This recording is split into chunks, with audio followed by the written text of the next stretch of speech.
Hello everyone, welcome to general classes. आज हम बात करने वाले नोटपैड की। नोटपैड विंडोज़ के साथ आने वाली एक नॉर्मल एप्लीकेशन है जिसे हम लोग ऐसा समझते हैं, बट ये मेरी नज़र में बहुत ज़्यादा पावरफुल टूल है नोटपैड। जिस तरह से मैंने पेंट के बारे में बताया था, पेंट भी काफ़ी यूज़फुल है, इसी तरह नोटपैड भी काफ़ी ज़्यादा यूज़फुल है। नोटपैड की मदद से हम ऐसे ऐसे काम कर सकते हैं बड़ी से बड़ी एप्लीकेशन नहीं भी कर पाती। आज हम वही जानेंगे। ये विंडोज़ की सीरीज़ चल रही है, यहाँ पे हम कंप्यूटर के बारे में जान रहे हैं। पिछली वीडियोस में हमने कंप्यूटर की सेटिंग्स की काफ़ी वीडियोस देखे, जिसमें हमने सीखा कंप्यूटर में सेटिंग्स में पासवर्ड वगैरह किस तरह से लगाए जाते हैं कंप्यूटर में, फ़ोल्डर के साइज़ को रिड्यूस करना, फ़ोल्डर क्रिएट करना, फ़ोल्डर को मेल के लिए कैसे कंप्रेस करते हैं, और साथ ही साथ हमने सीखा फ़ोल्डर को पासवर्ड के साथ प्रोटेक्ट कैसे करते हैं। अगर आपने ऐसी वीडियोस नहीं देखे तो आप पीछे प्रीवियस प्लेलिस्ट में जाके चेक करें। आज हम बात करने वाले हैं नोटपैड की। तो नोटपैड आखिर किस काम में आता है और नोटपैड को हम कैसे यूज़ करते हैं, मैं बिल्कुल डिटेल्स में और बहुत ही अच्छे से समझाऊंगा। अगर आपको आता हो तो आप थोड़ा सा इसे फॉरवर्ड कर सकते हैं, बट यहाँ पे हम कुछ टिप्स की बात भी करेंगे, तो इसलिए आप पूरा वीडियो ध्यान से ज़रूर देखें। सबसे पहले हम इसको ओपन करते हैं, तो आप विंडो की के साथ आर को दबाएंगे और टाइप कर देंगे नोटपैड, तो आपके सामने नोटपैड आ जाएगा। आप चाहें तो स्टार्ट पे लिख भी सकते हैं नोटपैड। तो देखिए नोटपैड आ चुका है। मेरे पास विंडो 11 है, नोटपैड थोड़ा चेंज होगा, बाकी आपके पास नॉर्मल नोटपैड ही आएगा इसी तरह का। शुरू करते हैं। सबसे पहले नोटपैड की बात कर लेते हैं। नोटपैड आखिर होता क्या है। आप नोटपैड की मदद से कुछ भी टेक्स्ट टाइप कर सेव कर सकते हैं, उसको प्रिंट कर सकते हैं। ये इसकी एक ओवरऑल डेफिनेशन मैं बोल सकता हूँ। जैसे अगर आपको कोई एप्लीकेशन टाइप करनी है, कोई लेटर टाइप करना है, तो आप आराम से इस पर टाइप कर पाएंगे। लेकिन अगर आप सोचेंगे इसमें आप कलर कर दें, बॉर्डर्स क्रिएट कर दें, वो आप पॉसिबल नहीं है, क्योंकि हम सिंपल फॉर्मेट में ही कुछ भी लिख सकते हैं। एक सिंपल नोटपैड है। इसके ऑप्शंस की बात करते हैं और इसका किस तरह से हम ऑफिस में यूज़ कर सकते हैं, आज वो भी जानेंगे। अगर ये एक बेसिक से एप्लीकेशन होती तो विंडो 11 के नए वर्जन पे भी नोटपैड को हटा दिया गया होता, बट नहीं हटाया, क्योंकि इसका यूज़ आज भी होता है और अभी भी मैं बोल रहा हूँ, अभी भी बहुत पावरफुल एप्लीकेशन। अगर आपको कंप्यूटर आता होगा तो आप नोटपैड का जरूर यूज़ करते होंगे, और नहीं करते तो आज इस वीडियो को देखने के बाद आप करना शुरू कर देंगे, मेरी गारंटी है। चलिए शुरू करते हैं। सबसे पहले फाइल ऑप्शंस की बात करते हैं। ये बहुत ही बेसिक ऑप्शंस हैं, आपको पता होंगे, नहीं पता मैं बता देता हूँ आपको, आप फॉरवर्ड करके देख सकते हैं इस वीडियो को। सबसे पहले न्यू, कंट्रोल एन से आप न्यू पेज ले सकते हैं। आपको कोई डॉक्यूमेंट क्रिएट करना है नया, तो आप न्यू पेज लेंगे। और आप चाहते हैं एक नया नोटपैड ओपन हो जाए, तो आप न्यू विंडो पे क्लिक कर सकते हैं। दोनों में डिफरेंस इतना होगा, इसी विंडो के अंदर एक न्यू पेज आएगा, जबकि इसमें क्या होगा, ये विंडो तो रहेगी, अलग से एक और नोटपैड ओपन हो जाएगा न्यू विंडो में। ये फीचर्स आपको केवल विंडो 11 में देखेगा, 10 और 7 पे ये ऑप्शन नहीं मिलेगा। एक बार हम करके देख लेते हैं। यहाँ पे हमने कोई डॉक्यूमेंट कुछ भी मैंने टाइप किया। टाइप करने के बाद यहाँ पर फाइल पे जाके मैंने इसको कर दिया सेव। सेव पे जैसे मैंने क्लिक किया, मेरे सामने डायलॉग बॉक्स आएगा। सेव करते समय आप तीन चीज़ों का ध्यान रखते हैं। सबसे पहला लोकेशन, दूसरा फाइल का नाम, और तीसरा उसका टाइप। तो टाइप तो हमें टेक्स्ट डॉक्यूमेंट्स ही रखना है, नाम हमें साइन रखना है, और लोकेशन डेस्कटॉप, और हम इसको सेव कर देंगे। देखिए फाइल सेव हो चुकी है। अब हम चाहते हैं एक न्यू पेज लेना, तो आप Ctrl+N या फिर न्यू पे क्लिक करके नया पेज ले सकते हैं। कोशिश करें आप शॉर्टकट से सारा काम करें, और Ctrl+O से आप उस फाइल को ओपन भी कर सकते हैं जो आपने सेव की थी। साइन ओपन, ये देखिए फाइल ओपन हो चुकी है। अब मैंने क्लिक कर दिया न्यू विंडो पे, तो मेरे सामने एक न्यू विंडो ओपन हो गई है। नया नोटपैड जो है वो ओपन हो गया। यहाँ पे मैं एक्स्ट्रा दूसरे काम कर सकता हूँ। अब बात करते हैं हम यहाँ पे सेव एज की। अब मैंने लिखा है साइन कंप्यूटर, और अगर मैंने इसके नीचे टाइप कर दिया एड्रेस, और अगर मैंने दबाया Ctrl+S, या फिर मैंने दबाया क्लिक किया सेव पर, तो मेरे सामने नया डायलॉग बॉक्स नहीं आएगा। मेरे जो फाइल है वो इसी में सेव हो जाएगी, साइन नाम की फाइल में। यानी कि मेरी फाइल एक तरह से अपडेट हो जाएगी। लेकिन मैं चाहता हूँ कि मेरी जो फाइल सेव हुई है यहाँ पे साइन नाम से, इसमें अभी इतना सेव है, ये सेव नहीं है। अगर मैंने सेव पे क्लिक किया तो ये दोनों लाइंस इसी में सेव हो जाएंगी। लेकिन मैं चाहता हूँ कि दो लाइन अलग से फाइल में सेव हो, तो हम यूज़ करते हैं सेव एज का। सेव की फाइल को फिर से हम सेव कर सकते हैं नए नाम से, सेव एज से। जबकि सेव से क्या होगा, ये फाइल वापस इसी में अपडेट कर देगा, नया नाम नहीं पूछेगा। तो अभी मैंने किया सेव एज, देखिए फिर से बॉक्स आ गया मेरे सामने। इस बार मैं इस फाइल का कोई नया नाम दे सकता हूँ, और सेव। तो मेरी ये फाइल दो नामों से सेव है। इसके अंदर सेव है साइन कंप्यूटर तक, और इसमें सेव है एड्रेस गुनाबी, यानी दोनों साथ में। तो इस तरह से आप अलग अलग फाइलें सेव करना चाहें तो आप सेव एज का यूज़ कर सकते हैं। बात करते हैं पेज सेटअप की। प्रिंट करने के लिए हम पेज को सेट कर सकते हैं। पेज सेटअप में हम जब भी किसी डॉक्यूमेंट्स को प्रिंट करते हैं तो प्रिंटर में वो जो पेज लगा हुआ है वही साइज हमें यहाँ पे लेना होता है। जैसे आपके प्रिंटर में मान लीजिए A4 साइज का पेपर लगा है, जनरली यही सबसे ज़्यादा चलता है, तो आप यहाँ पे चूज़ करेंगे A4। इसके अलावा अगर आप दूसरे पेपर पे प्रिंट करने वाले हैं तो जो पेपर साइज आपने प्रिंटर में लिया है वही पेपर साइज आपको यहाँ रखना है। इससे ज़्यादा आपको कुछ भी यहाँ पे चेंजेस करने की ज़रूरत नहीं है। दूसरी बात करते हैं हम यहाँ पे मार्जिन की। तो यहाँ पे पेज के आउटसाइड कितना एरिया छूटे यानी कितना गैप आए, आप कभी भी किसी पेज को देखिएगा ऊपर की तरफ थोड़ा सा गैप होके लिखा होता है, ऐसे लेफ्ट से भी थोड़ा गैप होगा, राइट से भी और बॉटम से भी। तो कितना गैप हो यानी कि कितना मार्जिन हो उससे आप यहाँ से कम ज़्यादा कर सकते हैं। लेफ्ट राइट टॉप बॉटम, तो आप देख पा रहे हैं लेफ्ट से थोड़ा सा मार्जिन है 0.75, टॉप से थोड़ा सा ज़्यादा है 1। अगर मैं इसे कम कर दूँ तो ये थोड़ा ऊपर से लिखा होगा, तो एक पेज पे थोड़ा ज़्यादा टेक्स्ट आ सकता है, ज़्यादा मैटर में लिख सकता। अगर आप चाहते हैं आपका टेक्स्ट एक ही पेज पे एडजस्ट हो जाए तो आप मार्जिन को थोड़ा कम कर सकते हैं, बट ज़्यादा कम ना करें क्योंकि वो बहुत ही पेज के पास से लिखा होगा तो पढ़ने में, और आप जब स्टेपलर करेंगे फाइल को कंबाइन करेंगे बाइंड करते समय भी आपको बहुत ज़्यादा दिक्कत आएगी, आपका टेस्ट कट सकता है। इसलिए थोड़ा सा गैप तो हमें रखना चाहिए, कितना वो आप कम ज़्यादा यहाँ से कर सकते हैं। जैसे मान लीजिए मैंने इसको कर दिया 2, तो आप देखेंगे ऊपर से कितना ज़्यादा गैप आ चुका है। मैं इसे वापस से 1 कर देता हूँ। इसके अलावा आप ओरिएंटेशन बदल सकते हैं, आप चाहते हैं इस तरह से ना प्रिंट हो, आपका पेज में टेक्स्ट लैंडस्केप की जगह पोर्ट्रेट की जगह लैंडस्केप में प्रिंट हो, जैसे कि कोई नोटिस होता है, यानी कि पेज आपको आड़ा या खड़ा आप वहाँ पे कर सकते हैं पोर्ट्रेट और लैंडस्केप की मदद से। और आप चाहते हैं आपके पेज के ऊपर की तरफ और नीचे की तरफ आपका नाम या आपकी बुक का नाम या कोई डेट एंड टाइम लिखा है तो आप हेडर में चूज़ कर सकते हैं। जैसे कि मैंने यहाँ पे पिछली बार यूज़ किया था 2022, तो मेरे हर एक पेज के ऊपर 2022 लिखा आएगा। अगर मैं 100 पेज प्रिंट करने वाला हूँ नोटपैड पे, मेरे 100 पेज के ऊपर लिखा आएगा 2022 और 100 पेज के नीचे लिखा आएगा राज। अगर मुझे फूडर में कुछ नहीं लिखना तो आप इसे ब्लैंक छोड़ दो। तो ये नॉर्मल पेज सेटअप है। यहाँ पे पेपर का साइज, यहाँ पे सोर्स कि पेपर आप कहाँ से ले रहा है, रियल पेपर फीड, तो इसमें आपको कोई भी करेक्शन करने की ज़रूरत नहीं है। ओरिएंटेशन में आपको समझा दिया, और हेडर फूडर में पेज के ऊपरी हिस्से में जो बात हम लिखना चाहते हैं उसे हम हेडर में लिखते हैं और हेडर हर पेज पर आता है। सेम जो बात हम पेज के नीचे लिखना चाहते हैं उसे हम फूटर पे लिखते हैं और ये हर पेज के नीचे आता है। तो हेडर फूटर के बारे में बस 2 बातें याद रखनी है। पहला, हेडर ऊपर होता है फूटर नीचे। दूसरा, जो भी हम हेडर फूटर में लिखते हैं वो हर पेज पे रिपीट होता है। इसे हम ओके करेंगे, सेटिंग सेव है। फाइनली हम प्रिंट पे क्लिक कर देंगे या कंट्रोल P दबा देंगे। आपका जो भी प्रिंटर कनेक्ट होगा वो लिस्ट में यहाँ पे आ जाएगा। जैसे मेरा एप्सन कनेक्ट है, मैंने एप्सन प्रिंटर को चूज़ किया, उसके बाद मुझे जब सिंपली प्रिंट पे क्लिक करना है तो मेरा ये डॉक्यूमेंट प्रिंट हो जाएगा। तो आप इतनी बड़ी आसानी से इसको प्रिंट कर सकते हैं। अगला है एग्जिट, नाम से ही आप इसे बंद कर सकते हैं। शॉर्टकट है Alt+F4, आप डायरेक्ट भी कर पाएंगे। अब बात करते हैं हम एडिट ऑप्शंस की। एडिट में सबसे पहले दे रखा है अंडू। अंडू बहुत यूज़फुल है, मैंने गलती से कुछ हट गया मुझसे, Ctrl+Z हम दबाकर या फिर एडिट में अंडू पे क्लिक कर कर हम उसको वापस ला सकते हैं। आपसे कुछ भी गलत हो जाता है तो आप अंडू करके स्टेप में पीछे जा सकते हैं। यहाँ पे अंडू एक ही बार काम करता है, तो आप इसी से अंडू करेंगे तो देखिए इस तरह से होगा। तो अंडू आप इस तरह से कर सकते हैं। नेक्स्ट बात करते हैं हम यहाँ पे कॉपी की, कट अभी काम नहीं कर रहा है। तो जैसे मान लीजिए ये मैंने सेलेक्ट किया, एडिट में जाके आप याद रखें सिलेक्ट आप 2 तरीक़ों से कर सकते हैं, या तो क्लिक दबाकर या फिर आप सिलेक्ट कर सकते हैं शिफ्ट के साथ, कर्सर को सबसे शुरू में रखकर शिफ्ट के साथ राइट एरो, तो देखिए ये सिलेक्ट हो रहा है। ऐसे ही आप थोड़ा सिलेक्ट करना चाहते हैं तो इस तरह से कर सकते हैं। फिर आप इसको कट करना चाहते हैं तो कट पे क्लिक करेंगे और इसको आपको कट करके कहाँ पर रखना है वहाँ पे इसको पेस्ट कर देंगे।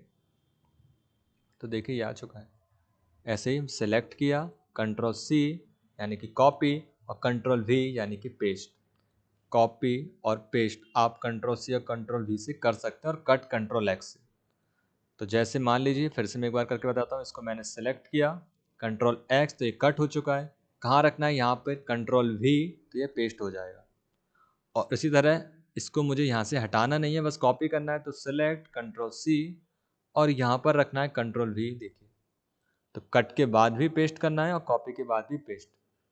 ये डबल कर देगा कॉपी और कट मूव करेगा, और रखने के लिए हम यूज़ करेंगे पेस्ट का। डिलीट क्या करेगा, सिलेक्टेड टेक्स्ट को डिलीट, अभी काम नहीं कर रहा क्योंकि कुछ सिलेक्ट नहीं है, मुझे इसकी ज़रूरत नहीं है तो मैं इसको सिलेक्ट करूँगा। आप कीबोर्ड से भी कर सकते हैं, फिर से शिफ्ट के साथ लेफ्ट एरो, क्योंकि कर्सर इस बार इस तरफ रखा था। आप डाउन एरो दबाएंगे तो नीचे का सिलेक्ट होगा, और अगर आप टॉप एरो दबाएंगे तो ऊपर का सिलेक्ट होगा। तभी तो मैंने नीचे का सिलेक्ट किया, इसके बाद मैंने यहाँ पे इसको सिलेक्ट किया इस तरह से, और डिलीट बटन को प्रेस कर देंगे या फिर एडिट में डिलीट पे क्लिक कर देंगे, डिलीट हो जाए। नेक्स्ट है इसमें फाइंड का। फाइंड से आप किसी भी वर्ड को अपने डॉक्यूमेंट्स के अंदर ढूंढ सकते हैं।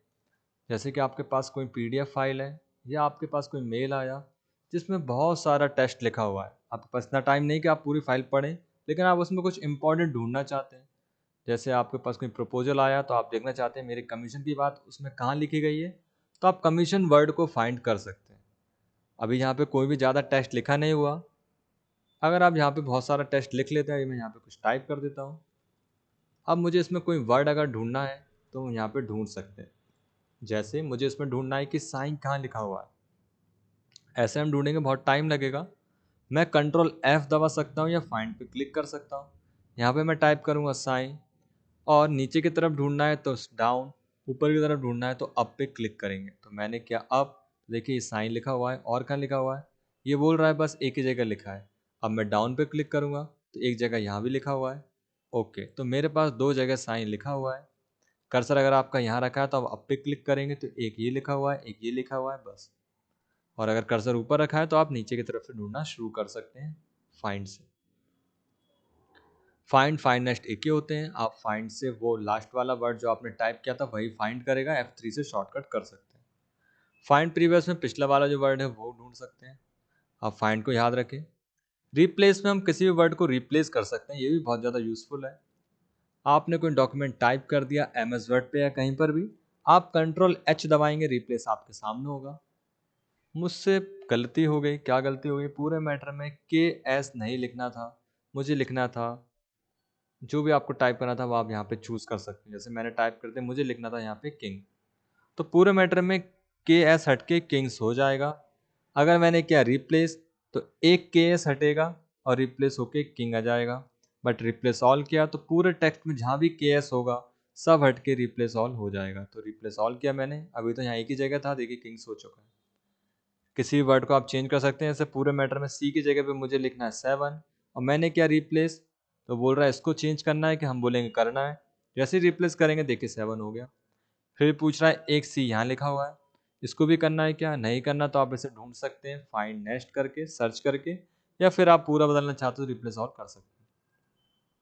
तो मुझे आपको ये अच्छे समझ में आ गए होंगे नोटपैड के अंदर फाइंड रिप्लेस। लास्ट है गो टू, गो टू से आप कहीं भी जा सकते हैं, कंट्रोल G।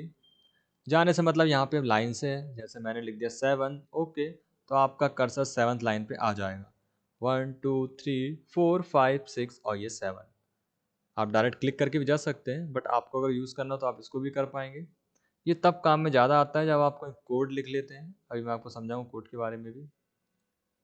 सेलेक्ट ऑल में पूरा टेक्स्ट सेलेक्ट हो जाएगा, कंट्रोल इस शॉर्टकट है, आप डिलीट कर सकते हैं। टाइम और डेट से आपके सामने टाइम और डेट आ जाएगा जो भी कंप्यूटर में सेट होगा। अंडू करेंगे तो वापस से टेक्स्ट आ जाएगा। फॉन्ट से हम क्या कर सकते हैं, राइटिंग चेंज कर सकते हैं। आप यहाँ पे फॉन्ट लिखने का स्टाइल, आपके सामने फॉन्ट अगर नीचे ना दिखाई दे एडिट में तो आपका अलग से एक ऑप्शन होगा फॉन्ट, उसमें ढूंढ सकते हैं। विंडो 11 में एडिट में दिया हुआ है। यहाँ पे आप लिखने की राइटिंग बदल सकते हैं, कुछ इस तरह से लिखा हुआ है, ये प्रीव्यू बता रहा है। या फिर आप लिखने का कोई दूसरा स्टाइल, यहाँ पे आप उसको मोटा तिरछा अंडरलाइन कर सकते हैं। अगर आप बोल्ड करेंगे तो ये मोटा गहरा लिखा होगा, और आप इटैलिक करेंगे तो ये तिरछा लिखा होगा। आप बोल्ड इटैलिक दोनों भी कर सकते हैं। यहाँ पे कई सारे ऑप्शन दे रखे हैं उसको स्टाइल करने के, और यहाँ पे आप सिंपली साइज को बड़ा छोटा कर सकते हैं। बैक करेंगे तो आपका टेक्स्ट जो है वो उस तरह से जम जाएगा। तो एडिट आपको कंप्लीट हो गया होगा। अब बात करते हैं व्यू की। जूम में आप इसको बड़ा करके देख सकते हैं। ध्यान रहे ये डॉक्यूमेंट बड़ा नहीं हो रहा है, बस आपको बड़ा दिख रहा है, जूम करके आप देख पा रहे हैं। ऐसे समझिए जैसे आपके हाथ में कोई सामान है, आप अगर उसे आंखों के पास लाएंगे तो बड़ी दिखने लगेगी, बट एक्चुअल में बड़ी हो नहीं रही है। तो वही मेरा कहने का मतलब है, जूम से आप केवल बड़ा करके देखते हैं, और जूम आउट से आप इसे कर सकते हैं छोटा। मैं ये बात इसलिए बता रहा हूँ क्योंकि आप सोचे प्रिंट करेंगे और आपको इतना बड़ा प्रिंट मिलेगा, पॉसिबल नहीं है। प्रिंट में उतना ही फॉन्ट आएगा जितना आपने इस फॉन्ट पे 48 सेट कर रखा है। और मान लीजिए आपने बहुत छोटा साइज कर दिया यहाँ पे 10, और आपने यहाँ पे कर दिया इसे zoom, zoom, shortcut control plus है। तो अब आप सोचेंगे कि मेरे डॉक्यूमेंट्स भी इतना बड़ा प्रिंट होगा, बिल्कुल नहीं होगा। आपके डॉक्यूमेंट पे सिंपल प्रिंट होगा, जैसे मैंने नॉर्मल किया इतना छोटा प्रिंट होगा, क्योंकि यही इसका वास्तविक ओरिजिनल साइज है 100%। स्टेटस बार नीचे की तरफ होता है, जो आपके जूम कितना है वो दिखाता है। मैं अभी लाइन 1 कॉलम 10 पे हूँ। अब मैं लाइन 3 कॉलम 3 पर और मैं लाइन 2 कॉलम 1 पर हूँ। तो मेरी पोजीशन क्या है कर्सर की, वो हम नीचे पता कर सकते हैं। और स्टेटस बार से क्लिक हटा देंगे तो ये टूल बार यहाँ से गायब हो जाएगा। व्यू का मतलब ही होता है देखना, तो यहाँ देखने के ऑप्शंस मिलते हैं। फॉन्ट साइज को वापस से बड़ा कर लेता हूँ ताकि हमें देखने में दिक्कत ना आए। इसको मैं कर लेता हूँ 28। ओके, यहाँ पे मैं अगर कुछ भी टाइप करता हूँ तो आप देख पाएंगे ऑटोमेटिक ये होगा नीचे आ जाएगा, यानी कि मुझे एंटर दबाने की जरूरत नहीं है, अपने आप ही नीचे आ रहा है। या मैंने कोई फाइल ओपन की, अगर मैंने वर्ड रैप पे क्लिक नहीं किया तो ये टेक्स्ट नीचे नहीं आएगा और ये सीधा इस तरह चलता चला जाएगा। इससे आपको फाइलें पढ़ने में दिक्कत आ सकती है, तो आप इसको यहाँ पे वर्ड रैप पे क्लिक कर सकते हैं। वर्ड रैप, जैसे हम गिफ्ट को रैप करते हैं, पैक करते हैं, ऐसे शब्दों को ये पैक कर देता है और इस विंडो से आगे जाने नहीं देता है। तो आप इस पर क्लिक करके इन्हें रैप कर सकते हैं। तो ये थे सारे नोटपैड के ऑप्शंस, उम्मीद है आपको समझ आए होंगे। अब हम बात करते हैं नोटपैड का क्या यूज़ है, जो मैं आपको पहले बता रहा था। आप इसको यूज़ करके अपने काफ़ी ज़्यादा काम को आसान कर सकते हैं। देखिए, हम जब भी कोई फ़ाइल क्रिएट करते हैं तो आप फ़ाइल क्रिएट करने से पहले उसका एक फॉर्मेट ज़रूर देखते हैं कि आपको किस तरह से क्रिएट करनी है, या फिर अगर आपको मदद मिल जाए ऑनलाइन पहले से, अगर वो फ़ाइल लिखी गई है, थोड़ा सा एडिट करके आप उसको यूज़ कर पाएँ। तो जैसे कि हम ऑनलाइन इंटरनेट पर जाते हैं, जैसे कि मुझे कोई आर्टिकल लिखना है, आर्टिकल मुझे लिखना है कंप्यूटर के बारे में, मैंने सर्च किया आर्टिकल कंप्यूटर, और यहाँ पे मुझे कई सारी वेबसाइट मिल जाएंगी जिन पे कंप्यूटर के बारे में अच्छा खासा आर्टिकल मिल जाएगा। अब मैं यहाँ पे कुछ आर्टिकल्स अलग अलग सोर्सेज से कॉपी करके अपने उस पर यूज़ कर सकता हूँ। इसके लिए मैं क्या करूँगा, इसको इस तरह से सिलेक्ट करूँगा। बट जब मैं इसको सिलेक्ट करके अपने अमेज़न में अगर पेस्ट करूँगा, या डायरेक्ट मैं जहाँ पे भी एडिटिंग कर रहा हूँ वहाँ पे पेस्ट करूँगा, तो एज इट इज ऐसे कैसा प्रिंट हो जाएगा, जिसमें इसकी लिंक और इसके सारे ऑप्शंस भी प्रिंट हो जाएंगे, यानी इसकी फॉर्मेटिंग भी कॉपी हो जाएगी। लेकिन नोटपैड मुझे यहाँ पसंद आता है इसी मामले के लिए कि आप इसको जब कॉपी कर कर नोटपैड पे पेस्ट करेंगे तो आपका कोई भी टेक्स्ट फॉर्मेटिंग नहीं आएगी। देखिए, बिल्कुल सिंपल आ गया। अब हम इसको कॉपी करके अपने ओरिजिनल डॉक्यूमेंट में यूज़ करेंगे तो आपको कोई परेशानी नहीं आएगी। जैसे मान लीजिए अमेज़न में मैं इसको यूज़ करता हूँ, मैं आपको दोनों तरीके करके बताऊँगा अभी। तो देखिए, मैंने यहाँ पे सिंपली पेस्ट किया, देखिए नॉर्मल पेस्ट हो गया।